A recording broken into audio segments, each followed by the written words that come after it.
The wind had teeth that morning, and it didn't care who it bit. It howled through Devil's Hollow like a beast shaking off its chains, dragging ice and fury behind it. Miles from anywhere you could call a town, where the last wagon tracks had been wiped clean by the blizzard, a man rode with his head bowed low against the gale. His name was Elias Trigg. Bundled against his chest, wrapped in thick wool, was his little girl Tilly. Behind him, on a pony almost swallowed by the snow, was a boy named Caleb, 10 years old and as silent as a graveyard stone. They weren't out here for the fun of it. Only a fool or a desperate man rides into the teeth of a storm like this. Elias was a desperate man. The creek had frozen 2 weeks early, and without water, his cattle were starting to drop. Losing the cattle meant losing everything. He'd chosen the path through Devil's Hollow because it was a shortcut. He knew the risks. He'd hunted these woods with his late wife, back when the world was warmer and brighter. The trees held ghosts, but none of them scared him as much as the thought of his children going hungry. Still, something was wrong. The silence between the gusts of wind wasn't peaceful. It was heavy. It felt like the whole forest was holding its breath. Then Tilly, who hadn't made a sound for an hour, pointed a mittened hand toward a rise near the frozen creek bed. Her voice was a muffled puff of air. "Papa," she said, "is that a person?" Elias squinted, his eyes stinging from the wind. He thought it was just a bush, a trick of the snow and the low gray light. But then it moved, just a twitch, a shiver. But it was enough. He pulled his horse around. "Caleb, stay here," he ordered, his voice sharp. He dismounted, his boots sinking deep into the powder, the cold instantly seeping through the leather. And that's when he saw it. It wasn't a bush. It was a face. Pale, stiff, barely visible above the packed snow. The lips were the color of a deep bruise. Ice crusted on her eyelashes. Her breaths were tiny, sharp things, like chips of glass. It was a woman, buried up to her neck. He fell to his knees beside her, his mind struggling to make sense of the horror. He brushed the snow from her frozen cheeks. "Ma'am?" he asked, his voice rough. There was no response. He looked around wildly, scanning the landscape. No wagon tracks, no boot prints, not even the sign of a wolf pack. There was just the endless, damning white. He pulled off his thick glove and pressed 2 fingers against her throat. He waited. 1 second, 2, nothing. Then, there, a pulse. Faint, fluttering, like a trapped bird's wing. But it was there. She was alive. "Help me!" she rasped. The sound was so sudden, so raw it made him flinch. It was a sound that didn't belong in the quiet cold. It was the sound of a soul clinging to the very last thread. Elias didn't waste another second. "Caleb!" he roared, his voice swallowed by the wind. "Blankets! Rope! Now!" The boy was off his pony in an instant, his small legs churning through the snow, his face a mask of shock. He ran over, his hands already shaking, and started digging beside Elias. It took them a quarter of an hour. The snow around her wasn't soft powder. It had been packed down, hard as ice, deliberately. Someone had done this to her. This wasn't an accident. It was a grave someone had forced her into while she was still breathing. When they finally pulled her free, her body was limp and brittle. She collapsed into their arms, a dead weight of frozen limbs and tattered cloth. Elias wrapped her in every spare blanket he had, the rough wool scraping against skin as cold as iron. He laid her across his horse's back, right in front of the saddle, with Tilly looking on, her eyes wide with a fear too deep for tears. "We'll talk later," he muttered, more to himself than to anyone else. "First, we keep you breathing." They rode hard for the homestead, the wind now at their backs, as if trying to chase them out of its domain. The woman, they would later learn her name was Ruth, drifted in and out of consciousness. Her hands looked like they were made of old paper, but she was alive. The worst part wasn't the cold. It wasn't the burial. It wasn't even the fact that she had been left to die alone in the wilderness. The worst part was what they found later, after they'd gotten her inside. after she was lying unconscious by the fire, wrapped in every quilt they owned. While gently cutting away her ruined dress, Tilly's small fingers found a lump sewn into the hem. It was a small scrap of linen, folded twice. On it, stitched in clumsy, desperate thread, were 5 words. "I am barren, I am cursed," and below that, 2 more. "Leave me." Elias stared at the note, his knuckles white. He looked from the scrap of cloth to the woman shaking with fever under his roof, and he felt a fire start to burn in his chest that had nothing to do with the hearth. He knew of towns like Shadewater, where Ruth had come from, towns that masked their cruelty with prayer and ritual. They called it cleansing. They called it God's will. Elias called it what it was: evil. He didn't know her full story. Not yet. He didn't know the specific sin she was being punished for, but he knew, with a certainty that settled deep in his bones, that nobody deserved this. And for now, that was enough. Hours bled into one another. Ruth moaned and tossed in a fever dream, her body fighting a war on 2 fronts, trying to thaw and burn at the same time. Tilly, brave little Tilly, sat by the bedside with a cool rag, wiping the sweat from the stranger's brow. She wasn't afraid. Caleb stood in the doorway, his arms crossed, watching everything with those old, silent eyes of his. Elias paced the floorboards like a caged animal. When Ruth's eyes finally fluttered open again, the sun was setting, painting the snow outside in shades of orange and purple. Her first words weren't a plea for help. They weren't a question. They were a whisper of pure, unadulterated disbelief. "You came back." Elias stepped closer to the bed, his shadow falling over her. "We found you," he corrected gently. "You were buried alive." She tried to sit up, but a wave of dizziness sent her crashing back into the pillows. Her voice was a ragged tear in the silence. "They left me for being—" She couldn't say the word. Her lips trembled, and tears welled in her eyes, but she fought them back with a strength that astonished him. "You don't have to say it," Elias said, his voice softer now. "You're safe here." Her gaze drifted from his face to the children, to the crackling fire, to the sturdy log walls of the cabin. She looked at the roof above her head, a roof that wasn't a lid on a coffin made of snow. And then, and only then, did she let herself weep. The next morning she tried to leave. Elias found her by the cabin door, fumbling with the heavy latch in the pre-dawn gloom. Her legs were still too weak to hold her for more than a few seconds, and she swayed like a sapling in a storm. "You'll freeze to death," he said simply. It wasn't a question. "I can't stay," she whispered, a raw panic in her voice. "If they find out, if they know you helped me, they'll come for you, for your children." "I'm not afraid of them," he said, his voice flat and hard as riverstone. "It doesn't matter." Her eyes were wide, pleading with him to understand. "They'll come. They always come." He took a single step and stood between her and the door. He didn't raise his voice. He didn't threaten. He just blocked her path. "Then let them." Ruth stared at him, her mouth slightly agape. Disbelief, then confusion, then something else flickered across her face. No one had ever said that to her before. No one had ever stood between her and the judgment of others. Not in a very, very long time. He didn't touch her. He just looked her straight in the eye and said, "My children seem to like you, and I believe the Lord doesn't make mistakes. So if you ended up out here buried in my valley, and we were the ones to find you, then maybe it's because you're supposed to live." The fight went out of her all at once.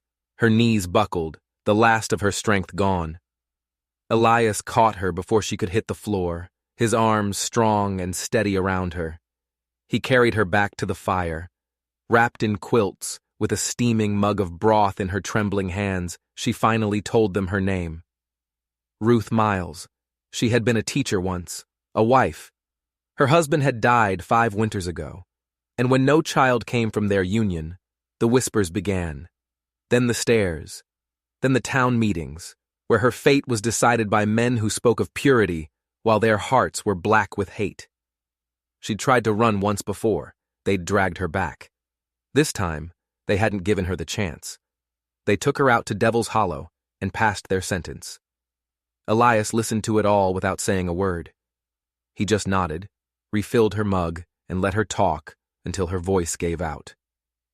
What none of them knew, what they couldn't possibly have guessed, was that the town elders hadn't just left her to die. They were meticulous. They'd followed her trail, and they already knew that someone had interfered with their judgment. Even now, as Ruth slept by the fire, 2 men were riding toward the homestead. 2 men on strong horses with the snow swirling behind them, and ropes coiled tight on their saddles.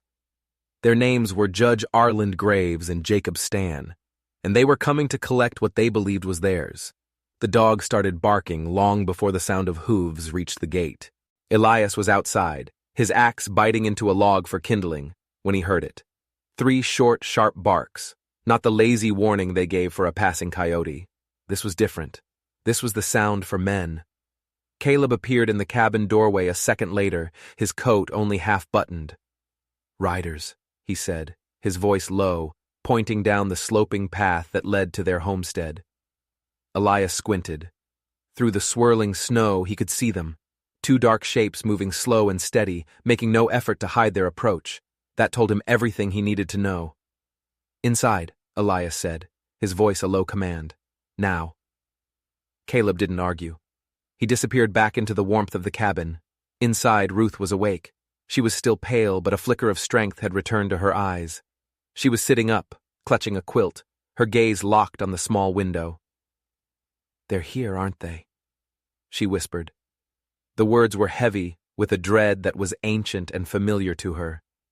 He didn't answer. He just grabbed a heavy coat from a peg by the door and handed it to her. "Put this on, and stay away from the front window." "Elias," she breathed, her voice trembling. "They will kill you." He turned to face her, and she saw something in his eyes she hadn't seen before. A cold, hard fire. His jaw was tight. Let them try. Outside, the wind was picking up again. The sky was a bruised, angry gray, promising more snow before the sun went down. The 2 riders stopped just outside the wooden gate of his property. The older one, Arland Graves, was heavy-set with a white beard that was yellowed at the edges. He carried himself with the practiced authority of a man used to being obeyed, a judge. The other man was younger, leaner, with eyes that looked like 2 chips of ice. Jacob Stan. He had a long rifle resting across his saddle and a grin that never quite reached his cold eyes. Elias walked slowly to the gate and opened it just enough to step through. He didn't smile. "Morning, Trig," Judge Graves said, his voice carrying easily over the wind. "Didn't expect to find anyone out this far." "You came all this way in a blizzard just to be surprised?" Elias asked, his own voice calm, but with an edge like a freshly sharpened blade. Jacob Stan's grin widened. "Just checking on our neighbors." "Last I checked," Elias said, crossing his arms over his chest, "you 2 stopped considering me a neighbor the day I buried my wife." Graves's expression didn't so much as flicker. "We've heard tell of some unusual activity up this way." "Unusual how?" "Rescuing what ought to stay buried," Stan drawled, his fingers brushing against the stock of his rifle. Elias held his ground. "I haven't rescued anyone, unless you count my livestock from dying of thirst. The creek froze early this year." Graves leaned forward in his saddle, his eyes narrowing. "We know Ruth Miles came this way. We followed the tracks. We know she didn't make it through Devil's Hollow on her own. Now you wouldn't be harboring a fugitive, would you, Elias?" "She's not a fugitive," Elias said. "She's a woman." "She's cursed," Graves snapped, his voice cracking like a whip. "We buried her for the safety of the entire community." "You buried her to die," Elias stated. It was a fact, plain and simple. A long, heavy silence fell between them. Snowflakes drifted down from the pine branches above, soft and silent, as if the forest itself wanted to cover up this ugly moment. "Move aside, Trig," Graves said, his hand sliding into his coat. He was reaching for a warrant, a piece of paper that he believed gave him the right to do whatever he wanted. Elias didn't flinch. He didn't move. He just stood there, a lone man against two riders and the judgment of a town. "There's 2 of you," he said flatly. "And 3 of us in that cabin. 4, if you count the hound. 5, if you count God. And I do." Stan's grin vanished. "Are you threatening a judge?" "I'm telling you that my children are in that house," Elias said, his voice dropping to a low growl. "So if you're planning on dragging a half-dead woman back out into this storm just to satisfy a town full of cowards, you'd better be ready to do it over my dead body." Judge Graves's jaw clenched so hard a muscle jumped in his cheek. "You'll regret this, Trigg." "Not likely," Elias said. Then he stepped back through the gate, slid the heavy wooden bar into place, and turned his back on them. They didn't ride away fast. They walked their horses away, slow and deliberate, a silent promise that this was far from over. Inside the cabin, Ruth hadn't moved. She was still crouched in the corner, clutching the coat he'd given her, like it was a suit of armor. "I'm sorry," she whispered, her voice thick with shame. "I should have run farther. I shouldn't have let you bring me here." He knelt in front of her, forcing her to look at him. "You are not going anywhere. Do you hear me?"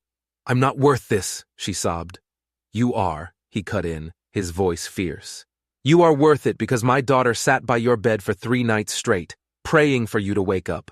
You're worth it because my son stood guard at the door with a fire poker, ready to take on the whole world to keep you safe. You've already changed this house, Ruth, and I will not let anyone take that away from us." Tears rolled down her cheeks, silent and hot. For the first time in years, she felt something other than fear and shame. She felt like she belonged somewhere, and that feeling made the fear 1,000 times worse, because belonging was something you could lose. They spent the next few days preparing, not for a war, but for a siege. Ruth began to cook, her hands still trembling, but her movements filled with a new determination. Tilly helped her, her small hands covered in flour, a dusting of white on her nose making her look like a tiny snow sprite. Caleb, quiet and watchful, repaired the broken latch on the barn door and moved the horses into a more sheltered stall. They tried to make it look like normal life, routine chores, but every snap of a twig outside made them jump. Every shadow that flickered past the window sent their hearts pounding. 3 days passed. The storm returned with a vengeance, trapping them inside. Snowdrifts piled up to the windowsills, and the wind howled like a hungry wolf. There was no sign of Graves or Stan, no word from the town. Ruth's strength was returning. The color was coming back to her cheeks, though the deep cold had settled in her joints, leaving her with a permanent limp. It was on the 4th day that they found the next warning. It had been tossed into the yard sometime during the night, a dark bundle against the pristine white of the snow. It was the stiff, frozen carcass of a fox. Its throat had been slit, and tied to its paw with a piece of twine was a strip of parchment. The words were written in crude, angry letters. "Sins buried will rise again. Turn her over or be judged with her." Elias took the note and the carcass and burned them both in the stove, his face grim. Ruth didn't say a word for the rest of the day. That night, as the wind screamed and rattled the shutters, she came to him. He was sitting by the fire, the lamplight glinting off the barrel of the rifle he was cleaning. "I have to leave," she said, her voice barely a whisper. He looked up from his work. "We've already had this conversation." "I will die out there if I have to," she said, her voice gaining strength. "But I will not be the reason they take your children's father from them." Elias set the rifle down carefully. "They already lost their mother," he said, his voice low. "I won't let them lose what we've started to build here. You're not running, Ruth." She hesitated, her eyes pleading. "Then we fight."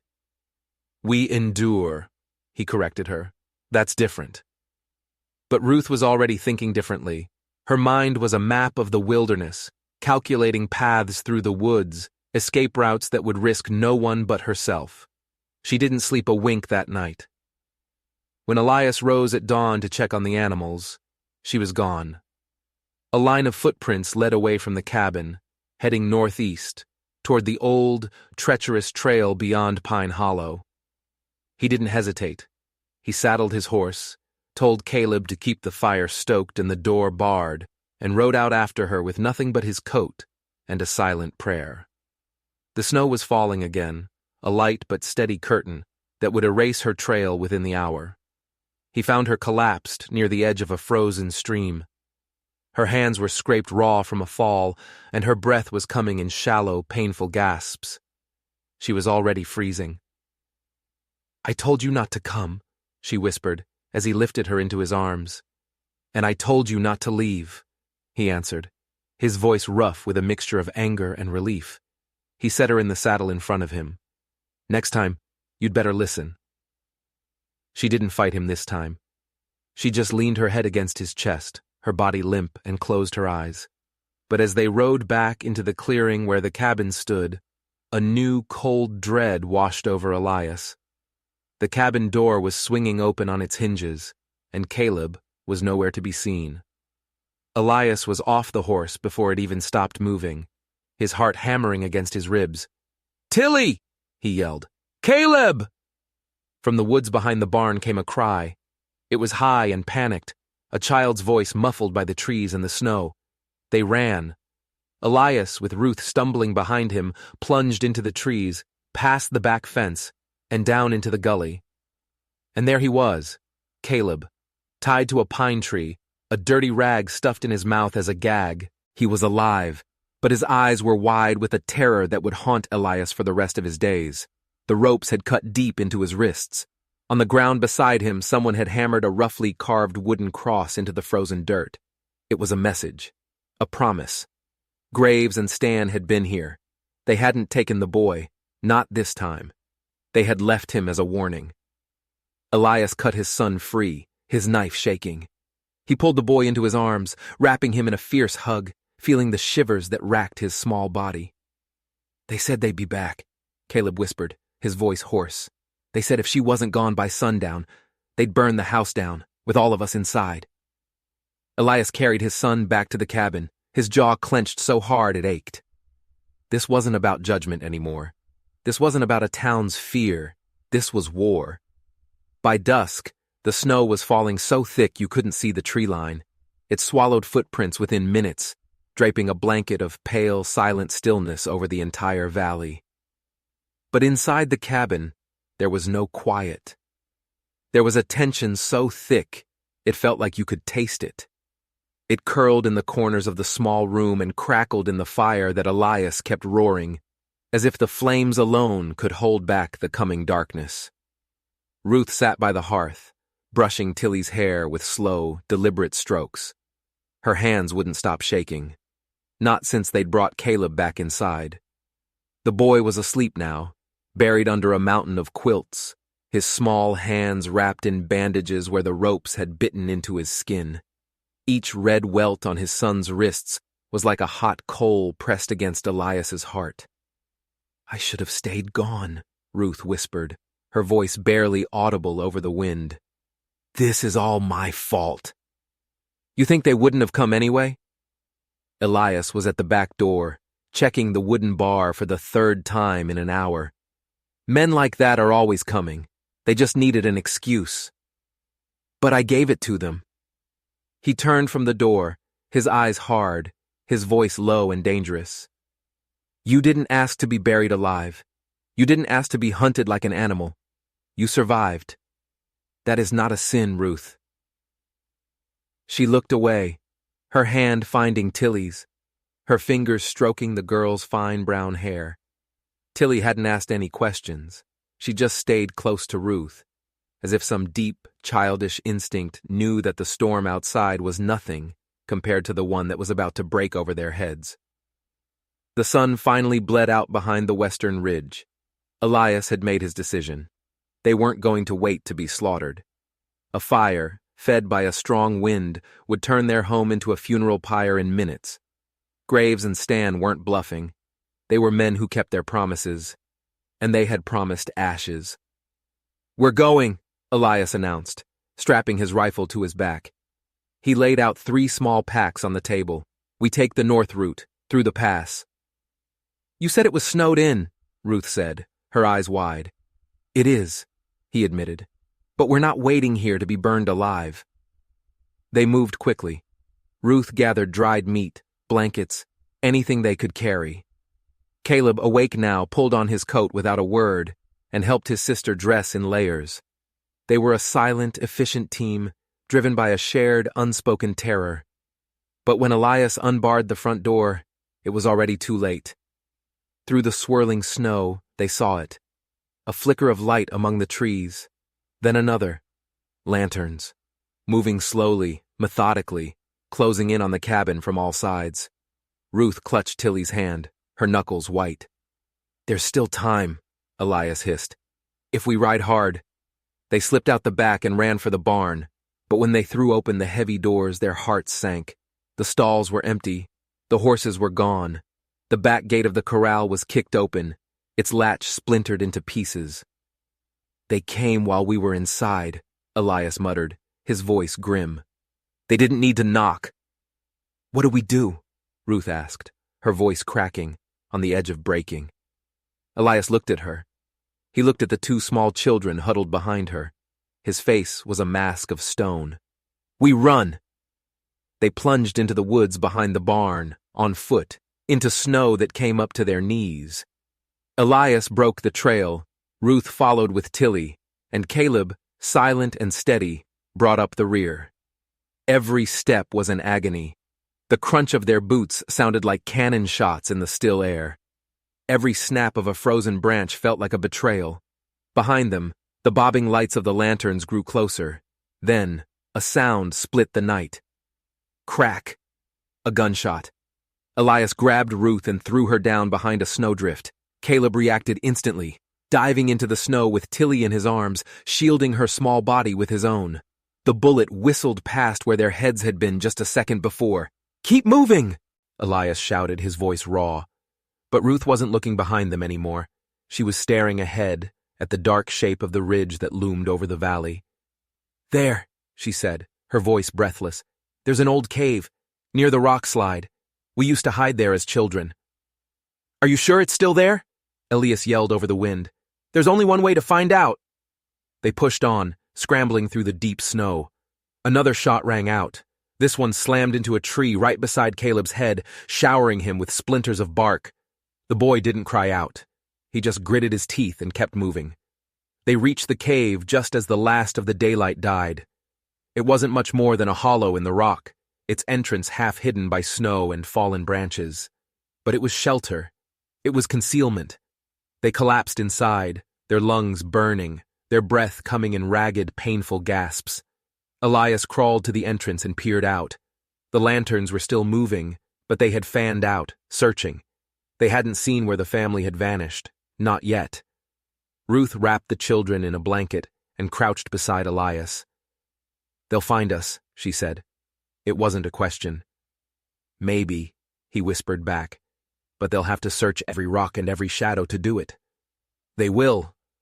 He looked at her then, snow clinging to his beard, his eyes sharp and feral in the dim light. Then we don't let them take us alive. She didn't flinch. I wasn't planning on it. The hours dragged on. The wind outside howled and shrieked like a wounded animal. The children huddled together for warmth, their small bodies trembling. Ruth stayed close to them, a living shield while Elias kept watch. Midnight came and went, then 1 o'clock, then 2. Just as a sliver of hope began to worm its way into his heart, he saw it. A flicker of orange light, then another. The lanterns were coming straight for them. He turned back into the darkness of the cave. They found our trail. Ruth didn't speak. She just leaned down and kissed both children on the forehead. Then she stood up and took her place beside Elias at the mouth of the cave. How many bullets do you have? She asked, her voice steady. Not enough, he said grimly. We make every one of them count. The first shape broke through the trees a few minutes later, then a second. Elias waited. He let them get closer. He waited until he could see the frost on their beards. Then he fired. The rifle crack echoed off the rock walls. One of the men screamed and fell. The other one dove for cover. Shouts erupted from the woods. "They're in there!" Elias fired again, hitting a second man in the shoulder, but the others were moving fast, fanning out, using the trees for cover. 2 shots came back in reply, one of them pinging off the rock just inside the cave entrance. Tilly screamed. Caleb clutched her tighter. "Give us the witch!" a voice bellowed from the darkness. "Give her to us, and we'll let the rest of you live." "Come and take her," Elias roared back into the night. A moment later, something came soaring through the air. It was a bottle. It shattered on the rocks just outside the cave, and the night exploded in a ball of orange flame. Oil. They were trying to burn them out. The heat rolled into the cave, searing their faces. Smoke began to drift in, thick and choking. "We have to get out of here," Ruth said, her voice tight. Elias looked at the back of the small cave. "We make a run for it, down the bluff." "It's a cliff," Ruth reminded him, her eyes wide. "It drops 100 feet. "There's a ledge," he said, his mind racing. "Halfway down. I climbed it once when I was a boy." "You were young and foolish then," she said. "Now I'm just desperate." He grabbed Caleb's hand. Ruth grabbed Tilly. A second bottle hit closer this time, the flames licking at the entrance. The smoke was getting thicker. They could hear boots crunching in the snow outside, charging toward them. "Now!" Elias shouted. They bolted out of a narrow crack in the back of the cave and scrambled down a steep, snow-covered slope. Behind them, the fire roared. Shouts echoed through the trees. The edge of the cliff loomed in front of them, a black abyss. Elias didn't hesitate. He swung Caleb down over the edge and started climbing down the rock face. Ruth followed, Tilly clutched to her chest, her boots slipping on the icy rock. A shot rang out from above. A branch next to Elias's head exploded in a shower of splinters. Then another. Ruth cried out as a bullet grazed her arm, a line of fire against the cold. They reached the halfway ledge and collapsed onto the narrow strip of rock. Elias checked Ruth's arm. It was bleeding, but the wound wasn't deep. She nodded, telling him she could keep going. But they could hear the men closing in above them. "I'll hold them off," Elias said, his voice grim. He started to check his rifle. "You take the kids. Get to the bottom." "No," Ruth said, her voice firm. "You climb. I'll stay." "They're my kids, Ruth." "They're ours now," she said. The words hit him like a physical blow. The simple, powerful truth of them stole his breath. But there was no time to argue. He grabbed both children and started climbing down again. Ruth turned and faced the slope above, her injured arm cradled against her body. In her other hand, she held the revolver Elias had given her. When the first man appeared at the edge of the cliff above, she didn't hesitate. She fired. He screamed and fell backward, but the others were still coming, and she only had 2 bullets left. Snow crumbled beneath her boots, tiny grains of ice tumbling into the black abyss below. Ruth pressed her back flat against the frozen cliff face, her breath coming in ragged plumes. The frantic drumming of her own heart drowned out the howling wind. 1 bullet left, 1 last chance. She wasn't praying for a miracle. She was just praying for a steady hand. The second man appeared at the top of the bluff, his shape a dark silhouette against the fiery glow from the burning cave. He was crouched low, his rifle raised. Ruth fired. The shot lit up the darkness for a split second, the recoil kicking hard against her wrist. The man jerked, a choked groan escaping his lips, and then he tumbled backward into the shadows. But now her gun was empty, and she knew the others wouldn't stop. She didn't try to run. She didn't try to hide. Instead, she rose to her full height on that narrow, treacherous ledge and stared up into the darkness, a silent, defiant challenge. Then, she risked a glance down. Elias was 20 feet below, still making his slow, careful way down the rock face, both children clinging to him like burrs. She could see the strain on his face, the tremor in his arms, and then she saw it. He slipped, just for a second. Caleb's small foot lost its hold on the icy rock. Elias reacted instantly, wrenching the boy back against his chest, but the sudden movement threw off his own balance. They swayed backward, teetering on the brink of a fatal fall. Ruth didn't think. She acted. She dropped down, scrambling along the ledge until she found a jutting piece of rock. She yanked the rope from inside her coat, looped one end around the solid stone, and tossed the other end down into the darkness. "Grab it!" she screamed, her voice raw. Elias didn't waste time with questions. His hand shot out and caught the end of the rope. He quickly tied it around his waist, creating a makeshift anchor. The climb was still treacherous, but now they were tethered to the mountain. But above her, she could hear boots crunching in the snow. They were getting closer. Then a voice cut through the wind, a voice that was calm, cold, and utterly terrifying. "Ruth Harper, you don't get to decide your own ending." She froze.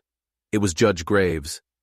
"You should have stayed dead," he continued, his voice echoing off the rocks. "Buried, like a good barren woman. You're not a mother, Ruth. You're a curse walking on two legs." The words were like knives, aimed at the oldest, deepest wound in her soul. She looked down and saw Elias, foot by painful foot, getting closer to the bottom. Caleb was crying now, soft, sharp sobs that pierced the night. Tilly's face was a pale oval, her eyes too wide for a child. Graves appeared at the top of the bluff. He had a gun in his hand.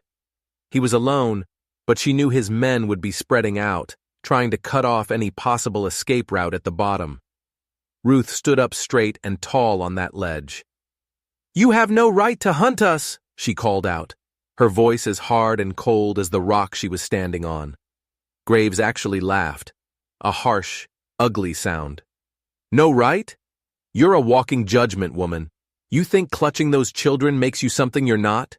You can't give life, Ruth. You can only steal it." "You tried to kill me," she said. "And this time," he replied, "we'll finish the job." Behind him, more shapes appeared.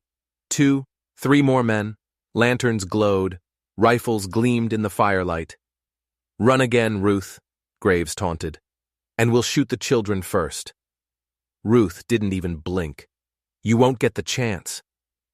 And with that, she turned her back on him and launched herself down the steep slope, sliding on the snow, her hands grasping for anything that would slow her descent. She slammed into Elias just as he reached a wider shelf of rock near the bottom.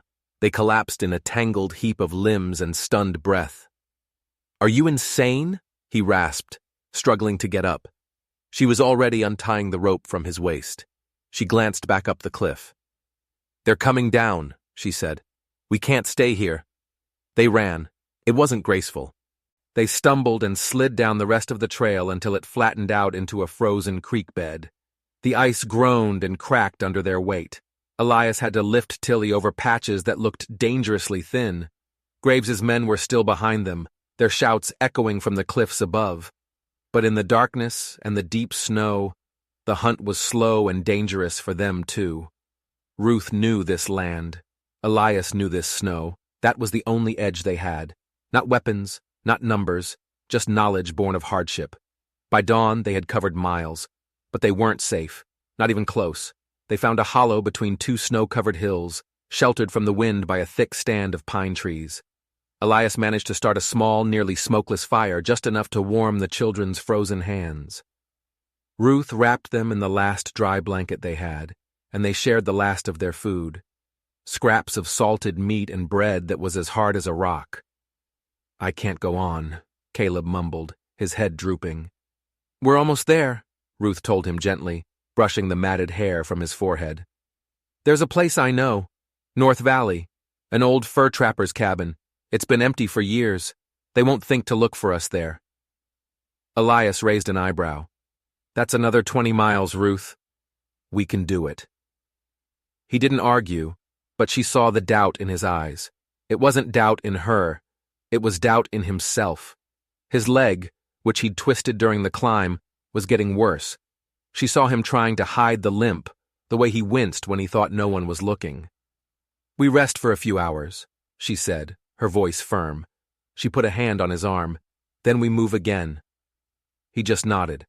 4 hours. No more. Ruth curled up beside the children, her body acting as a windbreak. She tried to stay awake, but exhaustion was a heavy weight, pressing down on her eyelids.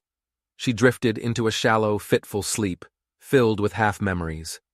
The sound of a shovel slicing into cold earth, the sound of men laughing, the voice of a pastor whispering that a woman who could not bear children was no better than a dead tree, fit only for the fire. She woke with a jolt. It was the sound of snow crunching, a sound that wasn't theirs. She was on her feet in an instant, her heart pounding. Elias was already up, his rifle in his hands. He motioned with his head toward the trees. "Two of them," he whispered. "They're circling." She didn't hesitate. She scooped up Caleb and slung him onto her back. Elias grabbed Tilly. They melted back into the trees, deeper this time, down into a gully where the shadows were long and dark. They ran without speaking, the only sounds their own ragged breaths and the slap of pine branches against their faces. Then, a shot. Close. Too close. Elias stumbled and went down hard, but he hadn't been hit. His injured leg had finally given out. Tilly flew from his arms, landing in a soft drift of snow with a startled yelp. "Keep going!" he yelled, his face contorted in pain. But Ruth didn't run. She turned back. She knelt beside him and grabbed his arm. "You can't carry me," he said through clenched teeth. "We don't leave each other," she said, her voice fierce. "Ruth, no!" The children were huddled behind a fallen log, crying now. More shots echoed through the gully.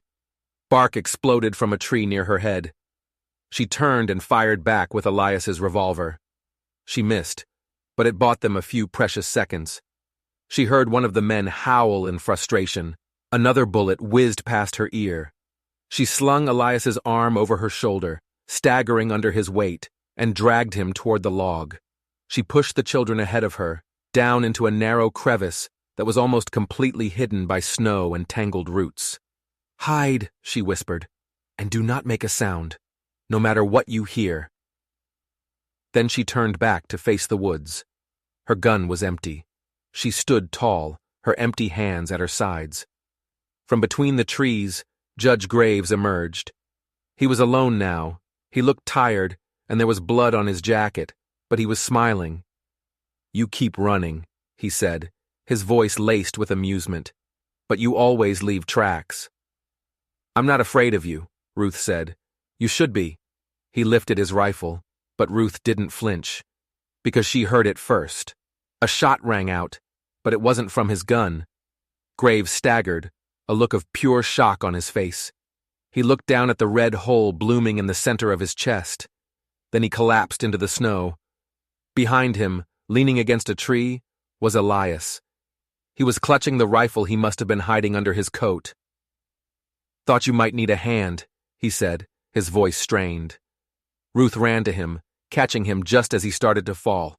"We need to move," she said urgently. "The others will come." But Elias was shaking his head. "No," he whispered. "Listen." She froze, and she heard it. Nothing. The woods were completely silent. Not even the wind was moving. Then, from far away, a new sound drifted through the trees. It was distant, but clear. A bell. Then another. She knew that sound. "A wagon train," she whispered, her voice filled with a hope she hadn't felt in years. Elias nodded, his eyes blurring with exhaustion and relief. "Help me up," she said, her voice strong again. "We're going to them." And this time, Elias didn't argue. They rose together, two broken, bruised people, burned by frost and fear but still standing. The children emerged from their hiding place, blinking in the pale light, dazed but unharmed. Ruth took their hands, one on each side, and she led her new family forward toward the sound of hope, ringing faint and pure through the snow-covered trees. The sound of the bells faded long before they reached the trail, swallowed by the silent forest behind them. But the proof was there, etched deep into the snow. Two parallel ruts, fresh and clear, heading north. Ruth dropped to one knee, her bare hand sinking into the track.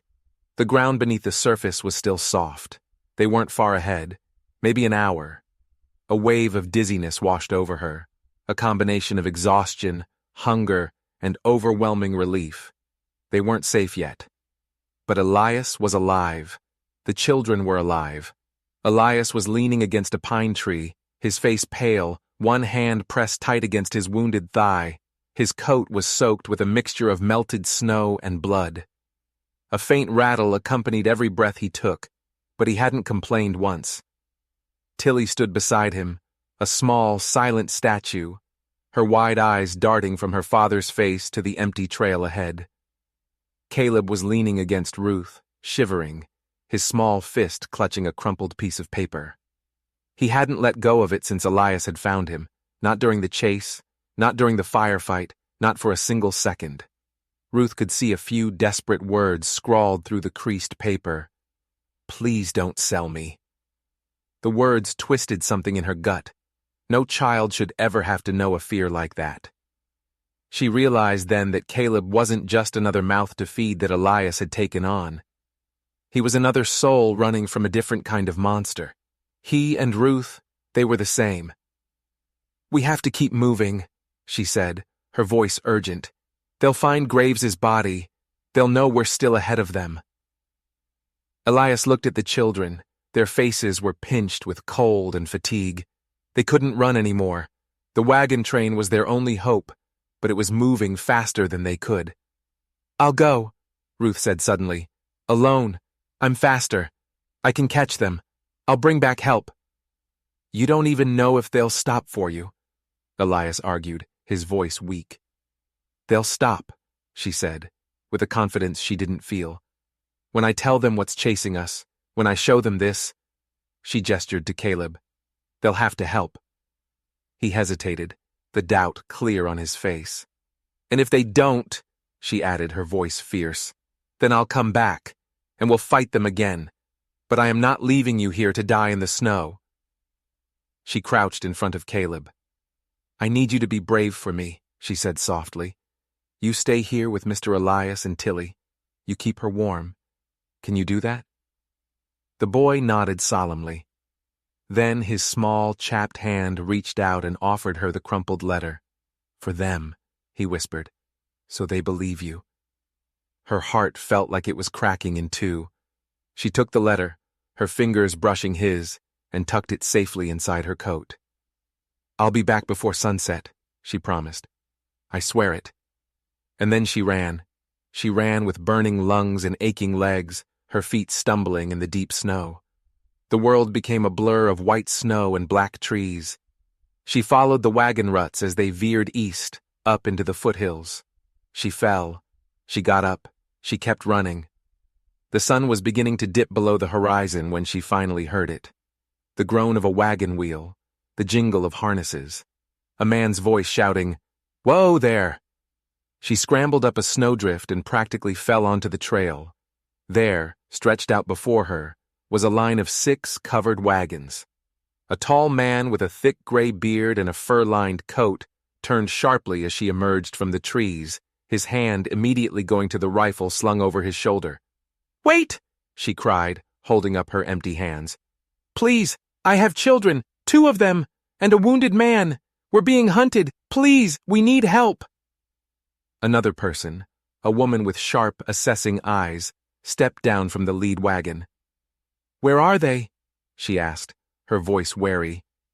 Ruth pulled Caleb's letter from her coat and held it out. Her hand was shaking so badly she could barely keep it steady. "Not far. Back down the trail. The boy, they were going to sell him. The people hunting us, they tried to kill us all." The woman took the letter. As she read it, her face tightened into a grim line. She passed it to the bearded man. He read it, and a long, heavy breath escaped his lips. "Get her on the back rig," he barked to one of the other men.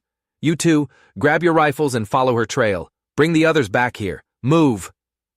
Within minutes, 2 men were heading back the way Ruth had come, moving with a lean, efficient speed that spoke of long, hard years on the trail. Ruth was in the back of a wagon, pointing the way, her heart pounding with a wild, desperate hope. When they found them, huddled together under a massive pine tree, Elias barely conscious and Tilly asleep against his side, the relief was so overwhelming that Ruth's legs gave out from under her. The men from the wagon train were quick and gentle.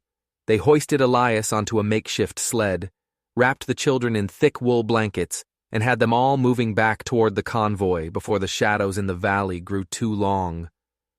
For the first time in what felt like a lifetime, Ruth felt warmth.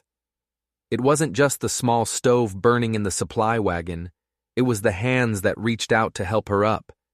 It was the bowl of hot stew pressed into her hands. It was the quiet nods of welcome from strangers who didn't know her name, but saw the truth of her story in her haunted eyes.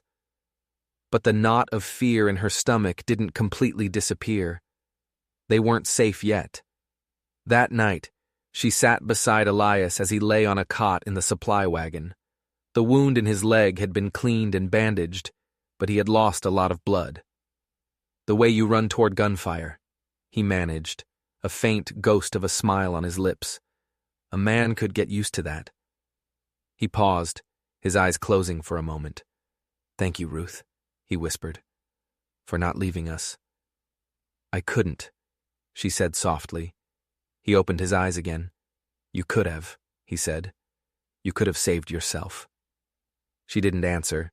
Instead, her gaze went to the two children, asleep near the stove. Caleb's hand was clasped in Tilly's, even in sleep. They looked like they had always belonged together. "I want to keep them," she said, the words coming out in a rush. Elias blinked, a slight frown creasing his forehead. "What?" "I want to raise them," she said, her voice stronger now. "Both of them. Together." "You'd raise another woman's daughter? Another man's son?" "I already am," she replied simply. He was quiet for a long time, his gaze fixed on the dancing flames in the stove. "I can't give them a home, Ruth," he finally said. "I've got no land, nothing but this wagon and whatever I can hunt or trap." "Then we'll build one," she whispered, her voice fierce with a newfound purpose. "A home, with whatever we've got." His tired, hopeful, uncertain gaze met hers, and then he nodded, just once. "I'm with you." That should have been the end of their running. It should have been the beginning of their peace. But fate, it seemed, was not done with them yet. The next morning, the wagon train was forced to a halt. A massive pine tree had fallen across the trail, blocking their path. It seemed like a normal delay. Men dismounted with axes and saws to clear the road. But Ruth felt it again.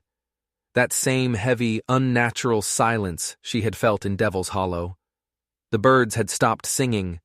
The air was too still. Then the first shot rang out. It struck the lead horse, and the animal screamed, a terrible, high-pitched sound.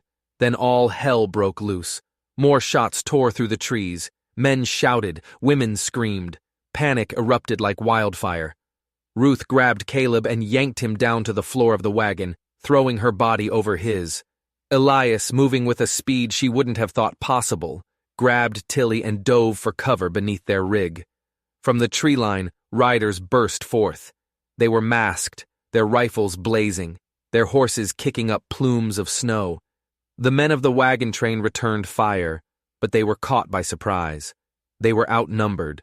Already 2 wagons were on fire, thick black smoke billowing into the cold morning air. Silas, the bearded trail leader, was trying to rally his men, his voice a low roar over the chaos. Ruth knew she had to do something. "Stay here," she told Caleb, her voice sharp. "Don't you move until I come back for you." She grabbed Elias's rifle from the rack on the side of the wagon and rolled out into the snow. The air stung her face, thick with the smell of gunpowder and burning pine. She darted between the wagons, firing at the masked riders, ducking as bullets whizzed past her head. Silas saw her. "They're trying to push for the center wagons," he shouted to her. "They want the supplies." "No!" Ruth yelled back, her voice raw. "They don't want supplies, they want the children!" The look of surprise on his face was quickly replaced by a grim understanding. "Then we hold the center line," he roared. They formed a makeshift fortress, 4 wagons pulled into a tight square. The children and the wounded were huddled inside, while the remaining defenders took up positions around the perimeter. Ruth crouched at the northeast corner, her eyes scanning the trees, her finger frozen on the trigger. She knew Graves wouldn't have sent his men to finish this job. He would have come himself, and when he did, he would be coming for her. As the sun climbed higher in the sky, the attack seemed to lessen. The riders were pulling back, but they weren't retreating. They were regrouping. Ruth could feel it. Something worse was coming. She turned her gaze back to the tree line, and there he was, riding slowly out of the woods, alone. His rifle was resting across his lap. His eyes were fixed on her. It was Graves. Ruth stepped out from behind the wagon. She stood in the open, her hands steady, her aim true, and as he drew closer she shouted, her voice carrying over the wind. "You want me? Then come and get me." He smiled, and he dismounted. Judge Graves walked into the clearing with the unhurried confidence of a man who believed the world belonged to him. The snow crunched under his expensive boots. His fine waxed coat, lined with fox fur, swayed behind him like a dark omen. Ruth kept her rifle leveled at his chest. Around them, the battle had fallen silent. The other defenders watched, their own guns still trained on the trees, but everyone knew this was no longer a simple raid. This was a reckoning. Graves stopped just a few paces from her, a cruel smile twisting his lips. "I have to admit," he said, his voice smooth as oil, "I didn't think you'd still be breathing. And I didn't think you'd be coward enough to bring 20 men to do your dirty work," she shot back. He chuckled, a low, ugly sound. "That's where you're wrong, my dear. I didn't bring 20 men. I brought 20 witnesses. I thought I'd make a public example of you." Ruth's thumb rested on the hammer of her rifle. "You already tried that. You left me for dead. But I didn't die." "No," he said, his voice darkening. "And that is the problem." As he spoke, 3 of his men emerged from the woods. They were dragging someone between them. Ruth's heart stopped. It was Silas, the old trail leader. His face was bruised and bloodied, and one of Graves's men had the barrel of a pistol jammed against the back of his neck. "Drop the rifle, Ruth," Graves said, his voice dangerously soft, "or your friend here dies." Ruth didn't move. "Ruth, don't!" Silas rasped, but the man holding him slammed a fist into his ribs, and he doubled over with a grunt of pain. "Drop it," Graves repeated, taking a step closer. "Or I'll have them shoot every man, woman, and child in this camp, and I'll make them start with the ones you think you've saved." Still, Ruth held her ground. Her gaze flickered past Graves, toward the wagon where Caleb and Tilly were hidden. Elias was there too. She knew it. She could feel his presence, a steady, solid anchor in the swirling chaos. He would have a gun in his hand. "If you hurt them," she said, her voice low and steady, "there isn't a place left on this earth where you can hide from me." Graves sighed, like a disappointed teacher. "That's the thing about your kind of mercy, Ruth. It's a weakness. You tried to save a boy who should have been sold. You tried to save a man who should have let you rot in the snow, and all it's brought you is more blood on your boots." He nodded to his man, the pistol pressed harder against Silas's skull. "I'm going to count to 3. Crack! The shot shattered the cold silence, but it wasn't the pistol behind Silas. Graves froze. The man holding Silas collapsed like a puppet with its strings cut, a neat red hole appearing in the center of his chest. For a heartbeat, no one moved. Then the world exploded. Elias fired again from his position under the wagon, the bullet catching a second raider in the leg. As Graves stumbled back in shock, Ruth dropped to one knee and squeezed her own trigger. The shot slammed into Graves's shoulder, spinning him around with a cry of pain and disbelief. The clearing erupted in a storm of gunfire. Ruth sprinted forward, grabbing Silas by the arm and dragging him to the relative safety of a felled tree. "Are you all right?" she shouted over the noise. "Been worse," he grunted, clutching his side. "But you sure as hell know how to make an entrance." Ruth crawled back toward the wagon, ducking as bullets tore through the air around her. She found Elias pressed against the wagon wheel, his face pale but his eyes blazing with a fierce light. "We have to move," he growled. "They'll try to burn us out again." "I know," she said. "But if we run, they'll pick us off one by one." Inside the wagon, Tilly was crying. Caleb was crouched beside her, his arms wrapped around her shoulders, his own eyes wide but tearless. Ruth turned to Elias. "Can you still shoot?" He gave her a grim, bloody smile. "I can bleed and pull a trigger at the same time." "Then stay with them," she said. "Keep them safe. I'm going to draw their fire." "Ruth, you'll be killed. Not if I take Graves with me." And before he could say another word, she was gone. She slipped out from under the wagon and began to move in a wide arc, using barrels and crates for cover, circling around to the side of the raiders' position. She saw Graves, clutching his wounded shoulder, limping toward the cover of the trees. He wasn't dead yet, and that meant this fight wasn't over. She reached the edge of the camp and slipped into the woods, coming up behind the remaining attackers. They were all focused on the wagons, their backs exposed. She counted 6 of them still standing. She had 3 bullets left. She aimed. She fired. One man fell, the others spun around in confusion. She fired again.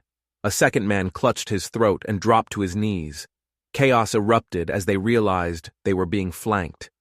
Ruth dropped low, fumbling to reload, her heart hammering against her ribs. A shadow fell over her. She spun around, but it was too late. Graves slammed into her, his weight crashing down on her, knocking the rifle from her grasp. They rolled in the snow, a tangle of desperate limbs and raw fury. He was stronger than her. He landed a punch that sent stars exploding behind her eyes. She clawed at the snow, her fingers finding a rock. She slammed it against the side of his head. He roared in pain and rolled off her, but he was quick. He kicked her hard in the ribs and she gasped for breath. He grabbed her by the collar of her coat and dragged her back, his knife flashing in the pale light. "This is how it ends, witch," he hissed, his face a mask of blood and hatred. "With you forgotten in the snow." But Ruth wasn't done fighting. She drove her elbow into his knee, and as he grunted in pain, her hand found the hilt of the knife on his own belt. She pulled it free and drove it deep into his thigh. He howled, a sound of pure agony, and his grip loosened for just a second. It was all she needed. She twisted away from him, scrambled for her fallen rifle, and swung it like a club, slamming the heavy wooden stock into his jaw with all her remaining strength. There was a sickening crack, and then he dropped, cold and still. Ruth stood over him, her chest heaving, her entire body shaking. It was over. The other raiders, seeing their leader fall, broke and ran. They vanished back into the woods, leaving behind only the dead, the wounded, and the thick black smoke that stained the sky. She staggered back to the camp. Silas was already barking orders, organizing the cleanup. Elias was leaning against the wagon, his arms wrapped around the 2 children. Caleb saw her first. He ran to her, his small arms wrapping tightly around her waist. She held him close, her face buried in his hair, breathing in the smell of smoke and fear and survival. "You came back," he said, his voice muffled against her coat. "Of course I did," she whispered. "I promised." Elias looked up as she approached, his eyes asking the question he couldn't voice. She met his gaze. "He's gone," she said. He nodded once, a long, slow breath escaping his lips. They buried their dead that afternoon. 4 defenders from the wagon train. They bound the 5 raiders they had captured. Graves's body was left where it had fallen, for the wolves and the winter to claim. Ruth wouldn't waste a grave on a man like him. That night, the fire burned low. The children slept. The wounded were tended to. The snow began to fall again, soft and gentle this time, as if the land itself were trying to wash away the memory of the blood it had swallowed. Ruth sat beside Elias, a wool blanket wrapped around her shoulders. Her hand rested on top of his. For a long time, neither of them spoke. "So," he said finally, his voice rough. "What now?" She looked at him. Then she looked at the sleeping children, Caleb curled protectively around Tilly. "We keep going," she said. "We find a piece of land, we build something, a place where they will never have to run again. You still want to raise them?" he asked. She didn't hesitate. "Yes." Elias stared into the flames. "Then I'll help you," he said. It wasn't a proposal, it wasn't a promise. It was just a quiet truth, spoken between two people who were too tired and too broken to lie. The night passed, the snow fell, and in the darkness, just beyond the ring of firelight, a lone rider watched them. He wasn't one of Graves's men, he wasn't a raider, he was something else entirely. His name was Karn, and he had been sent to find Ruth Miles for a very different reason. Her past, the one she thought was long buried, was about to change everything. The next morning, as the survivors were preparing to move on, the lone rider approached the camp. He dismounted, and Ruth saw that he wore the badge of a U.S. Marshal. Her heart sank. After everything, was she now to be arrested? But Karn wasn't there for her. He was there because of her late husband. A man, it turned out, who had been not just a farmer, but a wealthy investor from the East. A man who had left everything he owned not to his cruel, judgmental town, but to the wife they had cast out. He handed her a leather folio. Inside was a deed, a legal government-recognized deed to a huge tract of land, just 2 days' ride north. A place called Coldwater Ridge. "This land you're on," the marshal said, "it's disputed territory. But this deed, this makes it yours. It gives you protection. It gives you the right to build something that lasts, something no one can take from you." Ruth looked at the piece of paper in her hands. She looked at Elias. She looked at Caleb and Tilly, their small faces peeking out from behind the wagon. She looked at the bruised and weary faces of the people who had fought beside her. It was more than a piece of paper. It was a future. That night, they lit a new fire, and Ruth stood before them all and made a new promise. They would not just build a home, they would build a sanctuary, a place for anyone who had been cast out, anyone who was broken, anyone who still had a little bit of fight left in them. "They left us all behind," she said, her voice ringing with a strength she never knew she possessed. "But we are not lost, not anymore." They arrived at Coldwater Ridge as spring was beginning to breathe life back into the world. The valley stretched out before them, green and gold and dappled with the first wildflowers.